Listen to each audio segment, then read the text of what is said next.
All right, good afternoon, everyone. We're about to get started, and I'm going to call on Vice Chair Reeves to open us up. Let us pray. Dear Lord, we thank you for our judiciary. We thank you for the rule of law that makes Georgia and America great. Thank you for the last 15 legislative days. Pray for the next 25. We pray for your strength, your wisdom, and we pray that people will get to be heard and good policy will be made. In your name we pray, amen. Amen. All right, who's here that's not a judge? I'm just kidding. We have a lot of folks that are interested in this, and I appreciate y'all being here. But I'm going to start with Chairman Cooper's bill.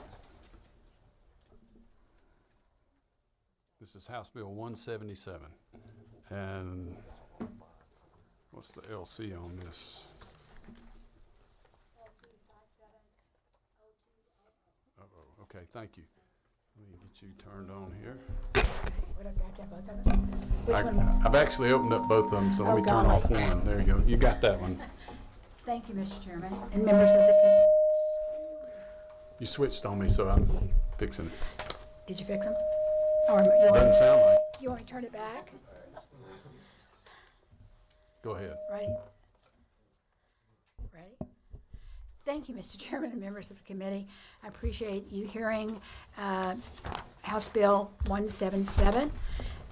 First of all, and this is about pets and domestic violence, and I want you to know that I do care about pets, but primarily the reason I brought you this bill is because I care about domestic violence victims and especially their children. And pets have become very often are very often used to control, coerce, and intimidate victims of domestic violence, usually to get them to stay and not leave. 71% of domestic violence survivors will tell you that their family pets have been threatened. We're surrounded by states, Tennessee, Florida, South Carolina, that have this type of bill. In fact, only 9 states do not have this kind of bill for domestic violence victims, so their pets can be protected. 48% of victims delay leaving because of going from an abusive situation for fear of safety for their pet. And Georgia ranks 10th, I hate to say this, in cruelty to animals. So we are already a state that is already cruel to animals, and it seems to come easy for some perpetrators of domestic violence just to extend that on to the family pet. And about 30% of our shelters have become pet friendly, but that's not enough. And I gave lots of you, if I could find you on the floor, an article saying about a new shelter that was being built. The bill is, what it does is just allows judges to add family pets to the temporary protective orders. And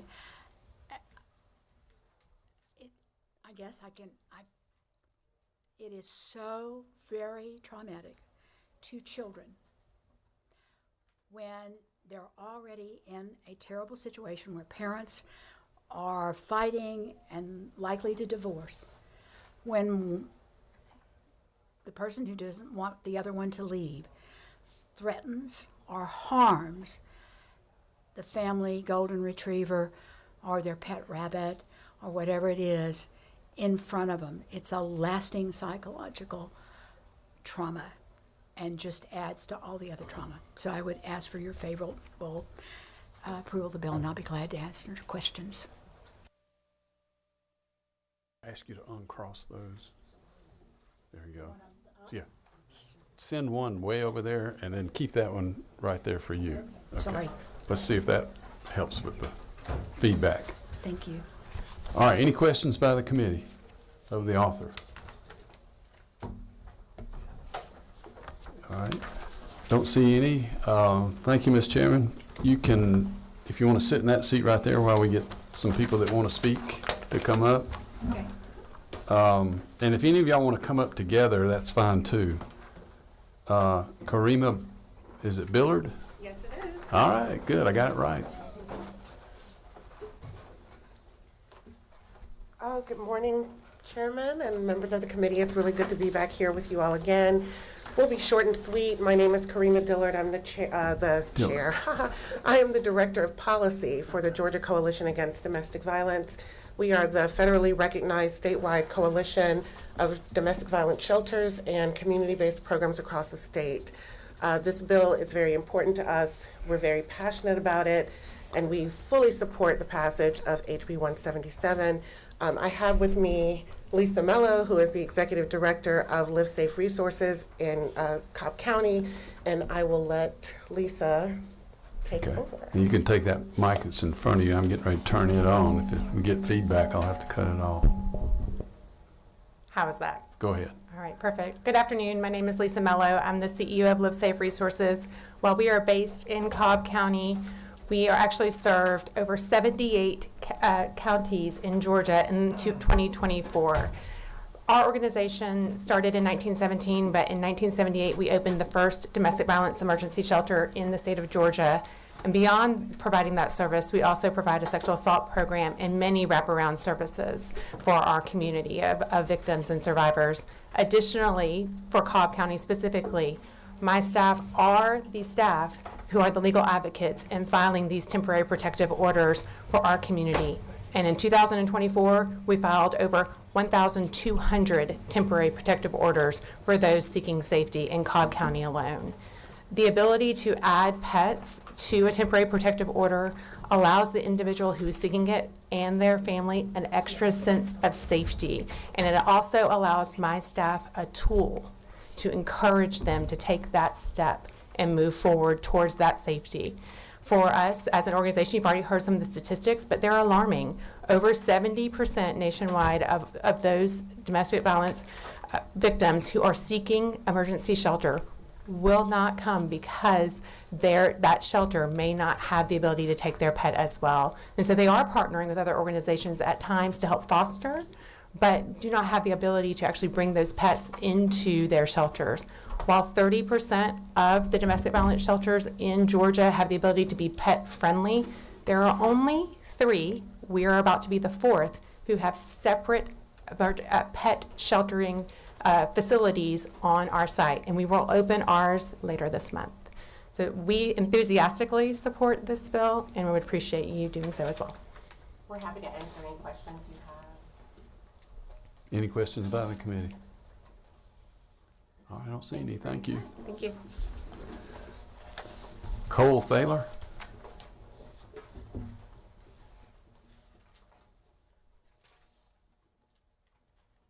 Just tell us your name and who you represent. Good morning, Mr. Chairman and members of the committee. My name is Cole Thaler. I work for the Atlanta Humane Society, and I am here to testify in support of House Bill 177. I'd like to provide just a little bit of context for this bill and quickly about myself. At the Atlanta Humane Society, I manage a program called the Pets in Crisis Support Program, whose mission is to keep pets and their people together through crises, including domestic violence and housing loss. In addition, I've practiced law in Georgia for almost 20 years and have represented many domestic violence survivors in temporary protective order hearings. What I want to flag for this committee is that this bill is part of an accelerating trend, both in the animal welfare field and the human services field, to recognize that pets are not only part of the family, but are vulnerable members of the family, vulnerable to abuse. And I'll just give a few examples of that trend. First of all, as you've heard, more and more domestic violence shelters and homeless shelters are creating pet-friendly housing with the recognition that many people will decline shelter if they cannot bring their cherished family pets. In addition, the annual census of homeless people, the point-in-time count that happens every year, more and more these counts are counting homeless people who are taking care of pets, with the recognition that many people will not enter shelter because their pets are not welcome. This year, Atlanta, for the first time, added a question about pets to its point-in-time count. And more programs like the one I manage at Atlanta Humane are popping up. Programs that are designed to keep pets out of shelters and with the people who love them. And finally, as you've heard, 41 other states have passed bills like this, recognizing that if we're interested in keeping families safe and intact, the pet has to be a part of that conversation. You know, anyone who has had a beloved family dog in their life, or a cat or any other pet, knows how strong that bond is and how hard it is to say goodbye to that pet. This bill would be a huge step forward towards keeping families together and safe through a crisis, and I am strongly in support of the passage. Thank you so much for your time. All right, hang on. Any questions by the committee? You got one? What number are you over there? 14. Hey, how you doing? Good. Good. Forgive my ignorance. I laud what's trying to be done here, but I'm trying to understand the downstream implication. Are we saying that, and maybe this might be to the bill sponsor, but are we saying that now every shelter for a battered wife and her children will now have to accommodate pets? No, absolutely not. Okay, my apologies. I'm just jumping up to speed right now. So, if that shelter can't take the pet, what occurs? Well, there are some options. If the temporary protective order that the judge issues, that order would provide for who is responsible for the care of that pet. There are organizations, including the Atlanta Humane Society, including Ahimsa House, which provide temporary foster homes for that pet. So there are safety net programs out there to temporarily care for the pet until it can be reunited with its owner. So, Does that exist today? yes. Oh, sorry, Mr. Chairman. Do you mind if? Okay. Does that exist today? It does. There is more need than supply in terms of resources, but the programs are growing. Okay, thank you. Thank you.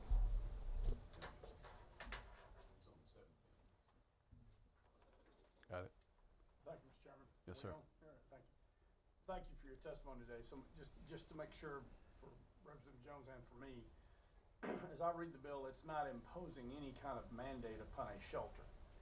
What we're doing apparently is right now, there is no statutory framework by which in a petition for a family violence protective order or a dating protective order, the court can actually order the respondent not to do anything to harm a pet if the victim has to leave the home and stay in the shelter.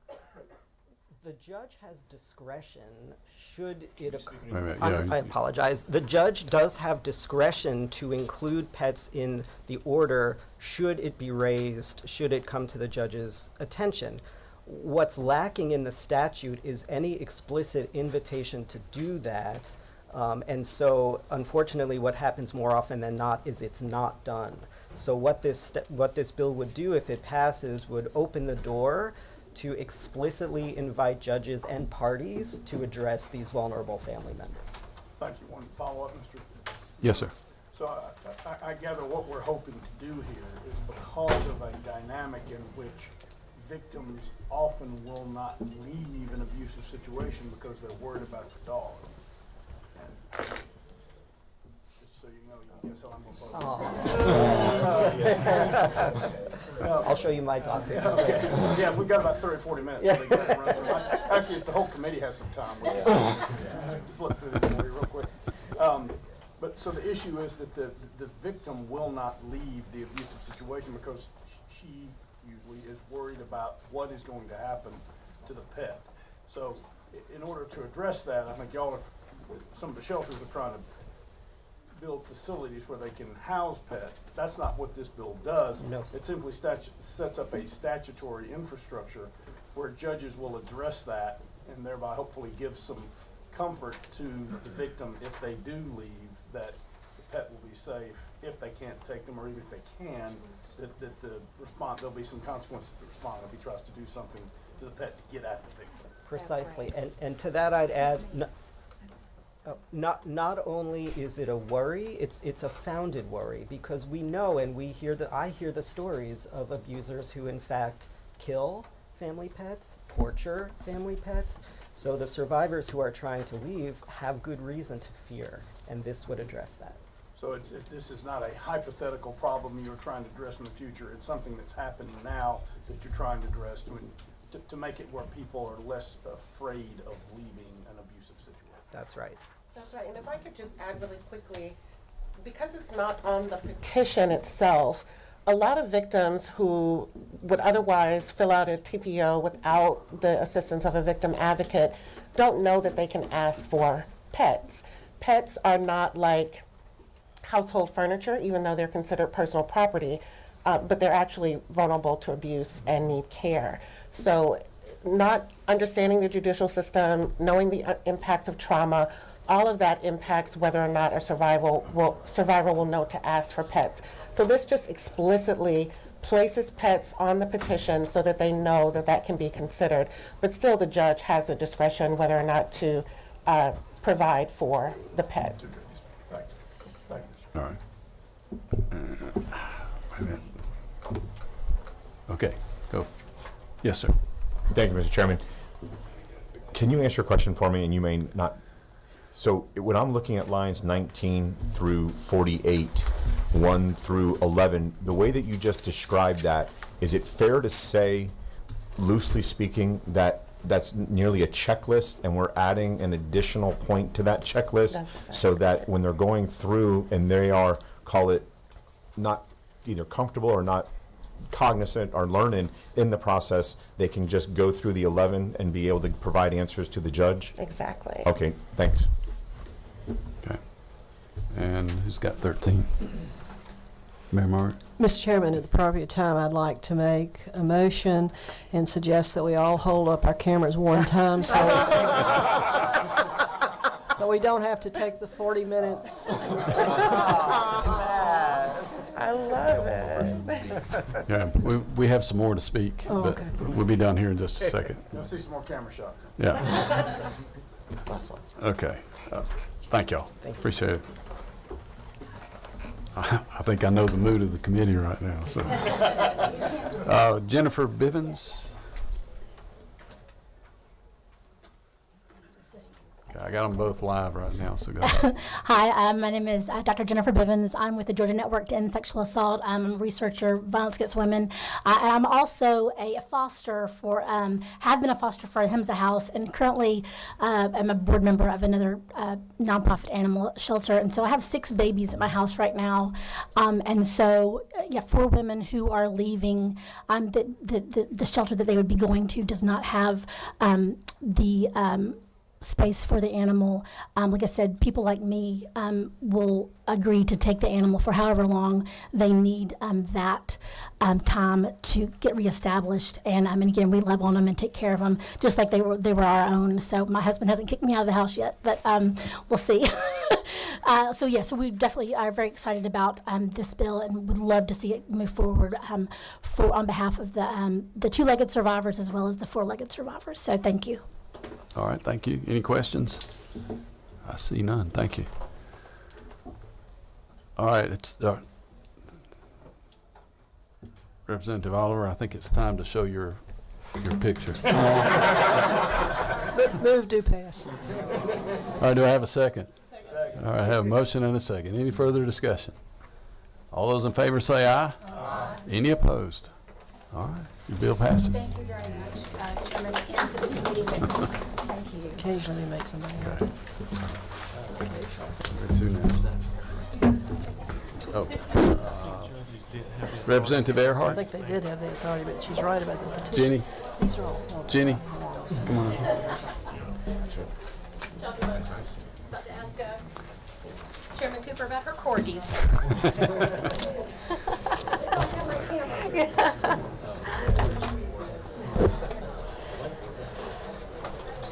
All right, you have House Bill 181. Yes, thank you, Mr. Chairman. And let's hang on just a second. This is House Bill 181, LC 570199. Is that correct? That is correct. All right, if you would, go ahead and tell us Thank you, about Mr. your Chairman, bill. and thank you, members of the committee. I bring for your consideration today, as the chairman said, House Bill 181. House Bill 181 is designed to be a help to Georgia families that are engaging in international adoptions. We want to do in the state, we are so supportive of our families in the state that we want to make sure that we're doing everything we can to facilitate the easiest and most streamlined process for those families that are taking that big step to adopt children. I would like to open by reading a brief statement, if I may, Mr. Chairman, from a constituent of mine. He represents a small but very public and vocal group of Georgians, and those are families that have engaged in international adoption. They are often a very tight-knit group, having likely bonded over the shared experiences of adopting internationally. And this is a letter that he sent to me a couple of years ago that kind of brought to my attention a concern that he has and that adoptive families across the state have had. This is from Rod Smith. He said, adoption is expensive. Combined, our family had about $80,000 in expenses to bring our precious children home. Much more to raise them once here. However, we've been blessed more by them than any cost could ever cover. Upon arrival into the U.S., they became immediate citizens. We are thankful for this. After all the expense to adopt and raise them, we recently spent about $4,000 to petition the Cobb Superior Court to domesticate our adoptions. Also known as readoption, this is solely to allow our kids to have a birth certificate or a certificate of foreign birth on file with the State Department of Vital Records. As you know, this is something we take for granted, most of us. Without domesticating, we have only the tattered single copies from the Ukraine and Bulgaria. Loss of these would be a massive problem and would probably necessitate an expensive return to their birth country for replacement. Roughly half of the states, more than half now actually since the writing of this letter, have passed legislation that eliminates this costly and time-consuming extra step. So, Mr. Chairman, essentially what HB 181 does is says that rather than presenting all of the supporting documentation associated with a legal foreign adoption, one in which the United States has granted those children a certificate of citizenship, rather than presenting those to the court for recognition, they can present those directly to our Department of Vital Records. To read from the bill here, what it says is that a child who has automatically acquired United States citizenship following a foreign adoption and who possesses, and this is the important step, a certificate of citizenship in accordance with the Federal Child Citizen Act of 2000 shall be exempt from the provisions of Code 311013, which currently require a report of adoption from a court of competent jurisdiction in the state in order to acquire a certificate of foreign birth. So that is the objective. That is the goal behind the court process. The state registrar, upon written request, shall prepare a certificate of foreign birth reflecting the actual date and place of birth for a child who was born in a foreign country, was adopted by the United States, and has automatically acquired citizenship in accordance with the Federal Child Citizenship Act of 2000 upon the production of the following documents, which otherwise would have been presented to the court: a certified copy of the child's foreign birth certificate and an English translation of that document. The original documents related to the foreign adoption certified by the United States Embassy abroad and a certified English translation. The Social Security card of the child. A valid government-issued form of identification possessing a picture of the parent or parents, such as a passport or driver's license. Proof of residency of the parent or parents in the state of Georgia. Having provided those documents, the state registrar shall develop any necessary forms for adoptive parents to submit in order to request a certificate of foreign birth. This has been a bit of a trend across our country. Like I said, the readoption, which is not really an official legal term, it's just a descriptive word of the process. Once the parents have already completed this legal foreign adoption, it has been recognized by the federal government, and that citizenship has been granted to that child. That child comes home to Georgia, a U.S. citizen, right, through a legal adoption process. All they really need at that point is to obtain a certificate of foreign birth, a document that they will have for the rest of their life, and should they lose it, they can easily petition the Department of Vital Records for a replacement. We've all perhaps lost our birth certificate at one time or another. So it really is not a matter of whether they need a certificate of foreign birth. They don't officially have to have one, but it's encouraged it's going to facilitate and make things easier for that child as they head through life. Interestingly, the same gentleman, my constituent who has dealt with this, he has older children that he adopted internationally, and he has younger ones. With the younger ones, they did have to go through the readoption process to the tune of nearly $4,000 to obtain certificates of foreign birth for those young children. The older children, they never did. They didn't. He said at the time we really didn't even know it was necessary. We didn't understand the merit and why would we need this. We just kept their old foreign birth certificates. And he says it has become an issue now later in life when his older children have had to present certain documentation and to meet ID requirements, and they do not accept a birth certificate from a foreign country. So that is a possible idea for perhaps for future legislation for the older children that have that are out of age of this age of when they would apply for these certificates.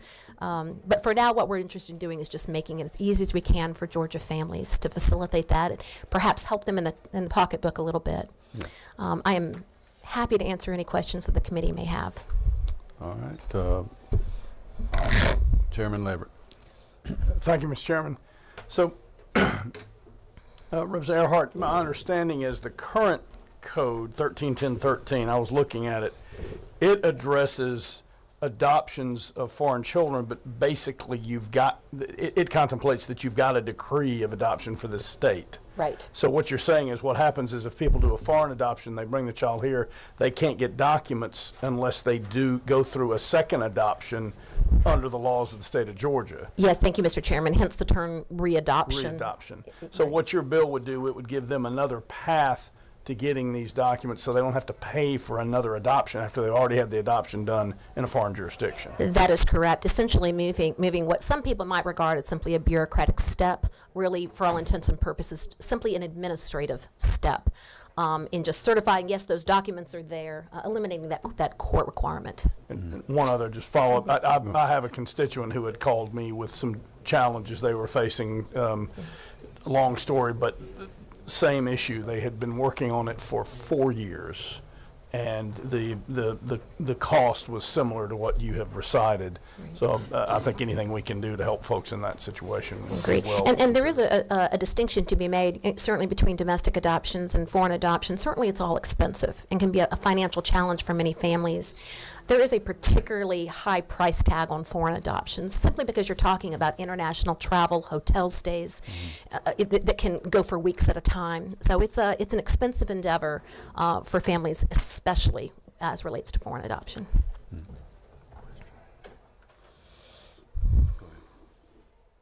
Hang on, go. Tell us more about the state registrar. I think there are some questions about that office. Who is that? Is that Vital Records? That is the Department of yes, the Department. Based on my information from Ledge Council, that would refer to the Department of Vital Records under the Department of Human Services. Yes. Thanks. Turn this thing off. Okay.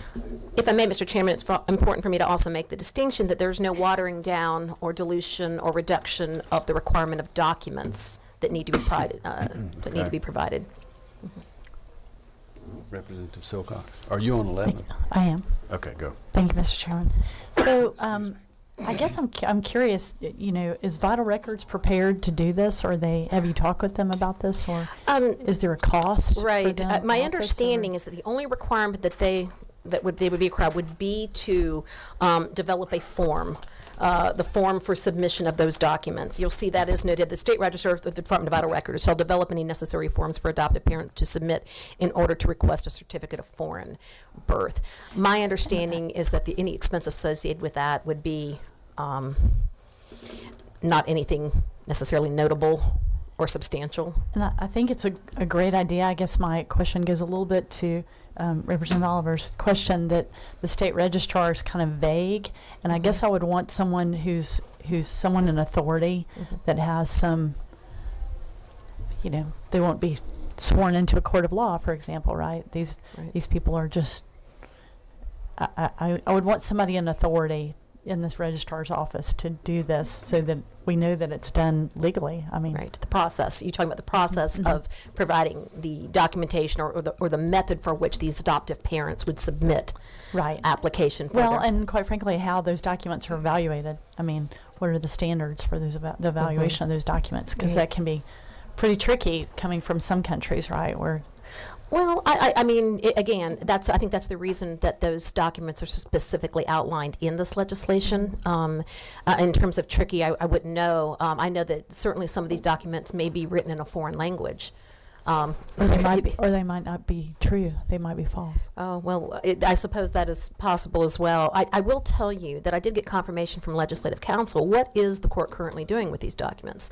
And they are not necessarily conducting investigative, they are not investigating to determine the origin or checking on the authority of those documents. They are, essentially they are taking those documents for face value as well. I did want to make that very clear, and that was one of my questions. I wanted to make sure that the courts were not currently engaging in any particular activity as relates to checking these documents or maintaining their verifying their validity that would then be missing if this was handled by the Department of Vital Records. And I got assurances from Legislative Counsel after that particular attorney having done research on this issue and speaking with the Department of Vital Records, with the court, that no, there is no extra magical stuff that the courts are doing that the Department of Vital Records could not do. In fact, she described it to me as this is simply putting a stamp of approval that these documents exist and have been submitted. I did want to mention, you mentioned on whether they could be confusing or tricky, I think you said, and I think that is one of the reasons, that actually did come up, one of the reasons to ensure that we have certified English copies of some of these documents as well, specifically as relates to the child's foreign birth certificate and the original documents of foreign adoption. Okay. All right. Chairman Leverett.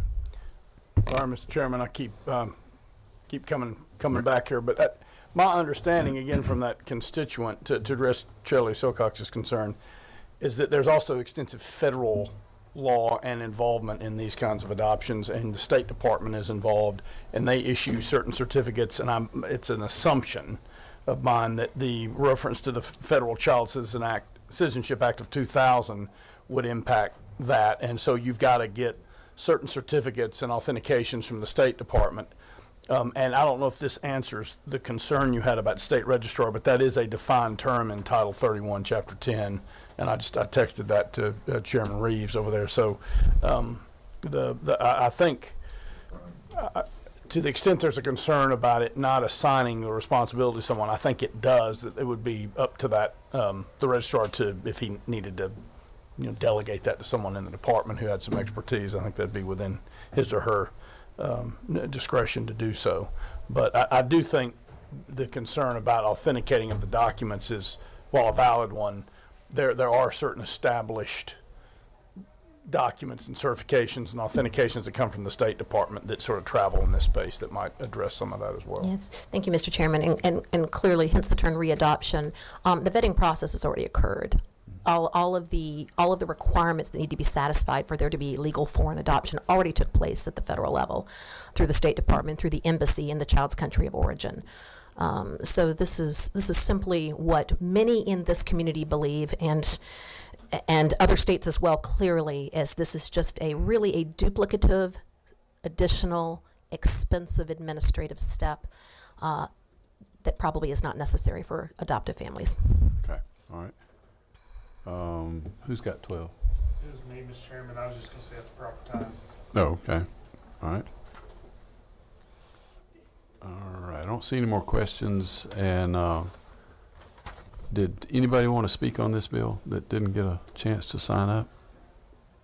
All right. Seeing none, that motion would be now. Move to pass. Got a motion and a second. Any further discussion? All those in favor say aye. Aye. Any opposed? Thank you, Bill Mr. Chairman. passes. Thank you, members of the committee.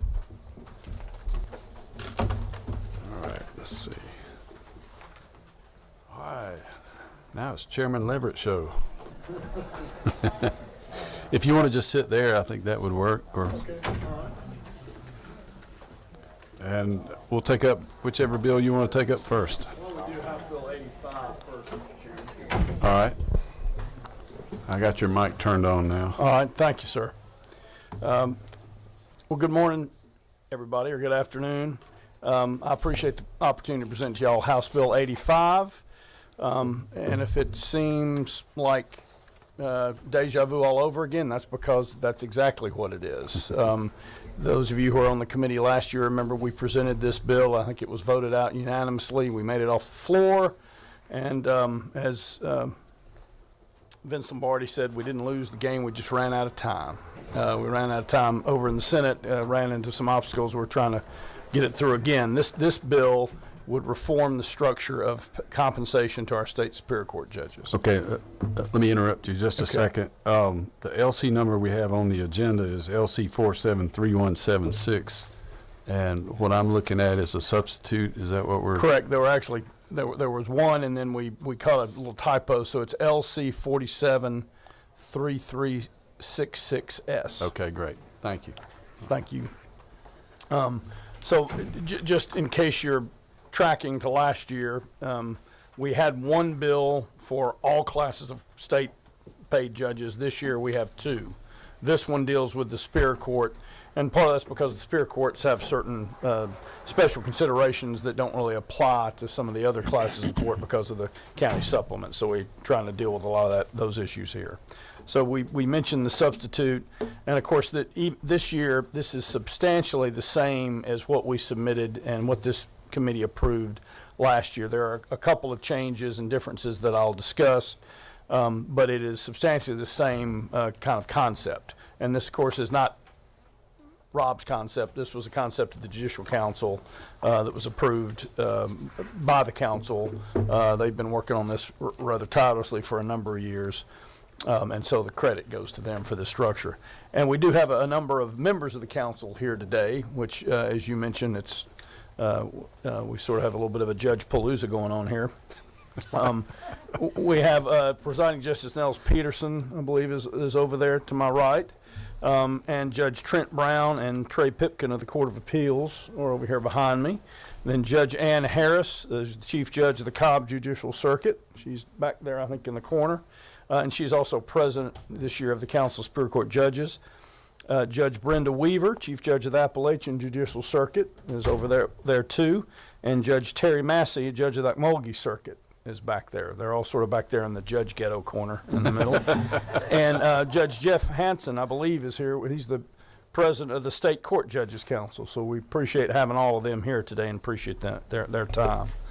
Did I get everybody who wears a robe? Okay, all right. And they don't plan to all testify, just in case you're wondering, Mr. Chairman, or worried. But they are here for moral support, and in case I get questions I can't answer. So the bill restructures compensation for judges of the Superior Courts, which most of the members of the committee know that's sort of our trial court of general jurisdiction. And this bill reflects a compromise reached by the members of the Judicial Council several years ago now. Just to again emphasize, this bill does not raise or change the amount of any salaries, and it does not appropriate money. I understand that's Chairman Hatchett's bailiwick over here. This proposes to change the structure of compensation to our Superior Court judges and provide procedures for currently seated judges to opt in to the new system. And I think, as we mentioned last year, most judges are not going to see any change in pay even if they opt into the new system. Some may even see a slight decrease, but we're trying to move toward a system where pay is more uniform across the state and not riddled with anomalies and inconsistencies, as the 2016 study found. So we've now got 51 judicial circuits. I was looking at my notes, we had 50 last year when I presented, but we now have 51 because I think we in this committee, the legislature did it, but it originated over here. We split the Coweta Circuit and added the West Georgia Circuit. Yep. And as you know, there are multiple counties in most of the circuits. Some are single county circuits. And there are two sources for compensation of the judges: the state, one, and then the counties of the circuits in which they serve, because many counties provide supplements. And the amounts vary across the state, which has led to disparities in pay.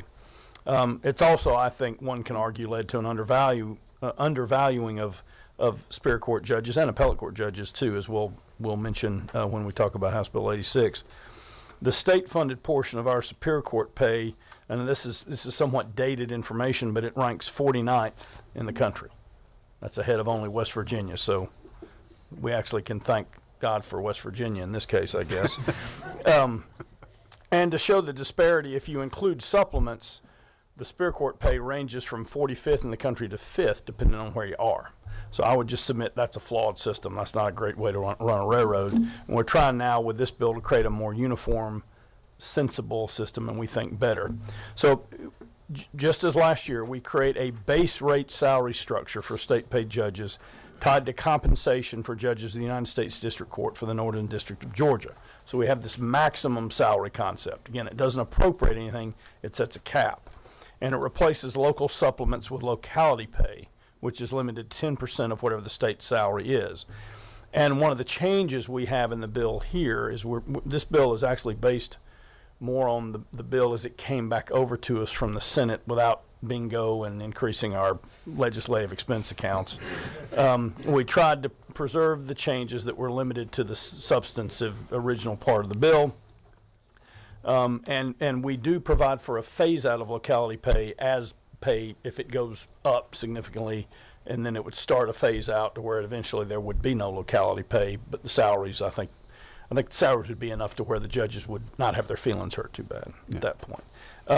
So I know many of you heard my presentation last year, and I'm assuming many of you have much better memories than I do at 60. It would be difficult for me to remember everything, so I was going to go through the bill again, Mr. Chairman, if that's agreeable. I can also just try to hit the high points and then take questions if you'd like. Okay. I prefer high points. Okay, all right.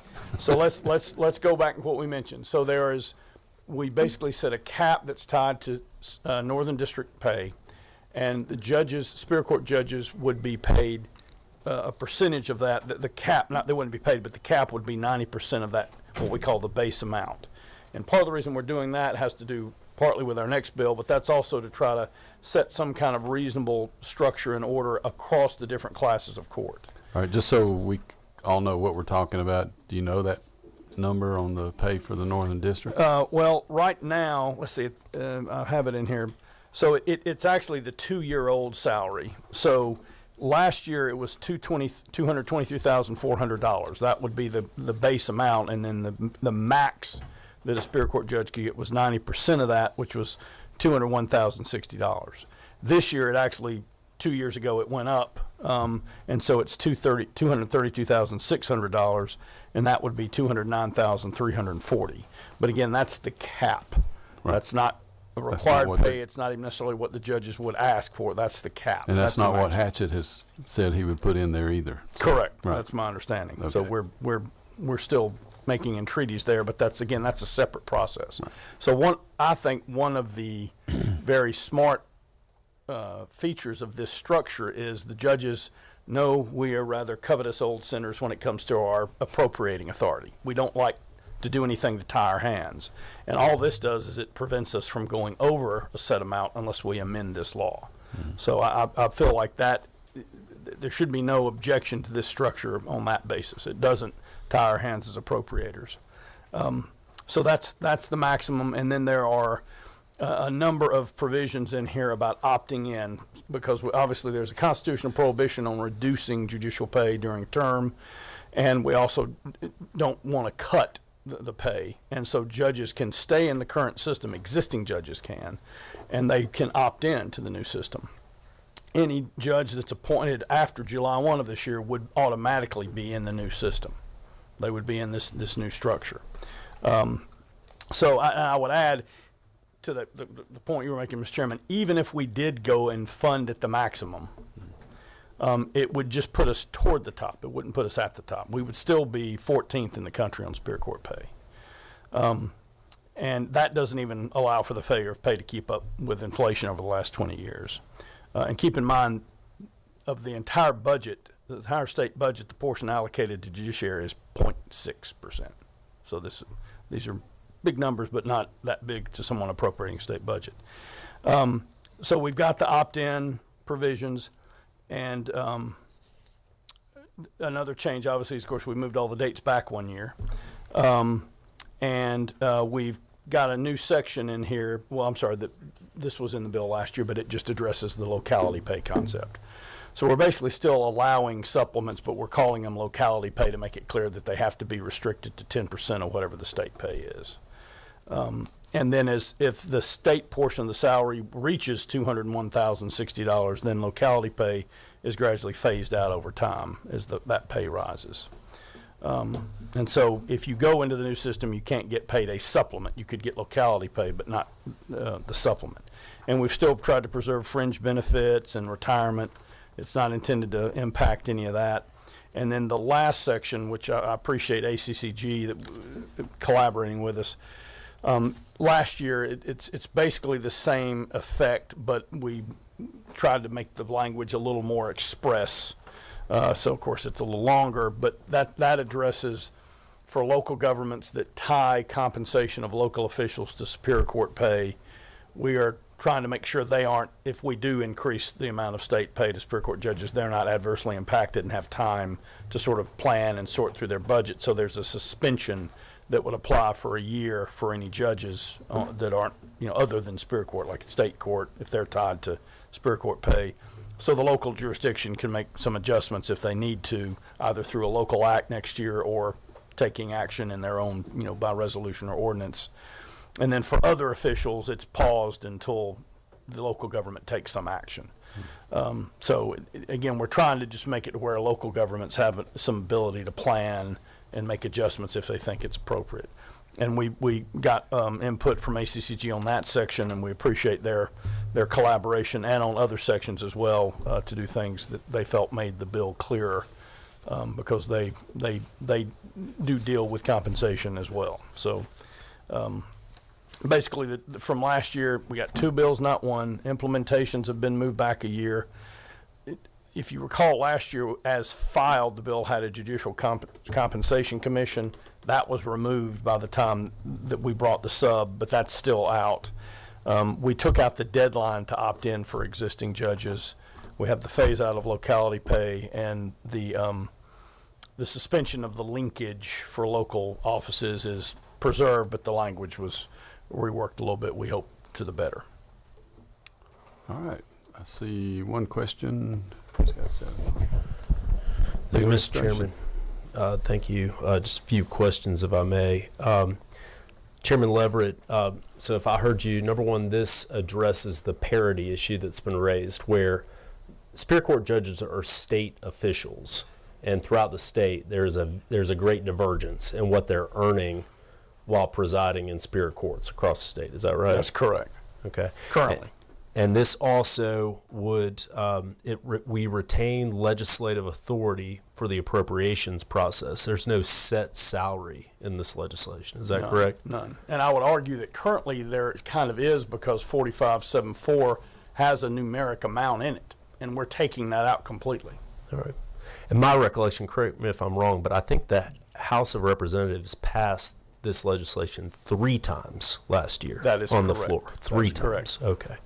And then finally, could you address the draw of judges who are sitting right now, or may be sitting in the future, and the draw of the private sector to bring some of our best judges off the bench into the private sector due to the competitive pay that the private sector can offer? Was that part of the thinking in this? And if Absolutely. so, can you detail that? I appreciate that question, because that's actually I had meant to touch on that, and so I appreciate the question very much. That is a big part of this initiative. Is the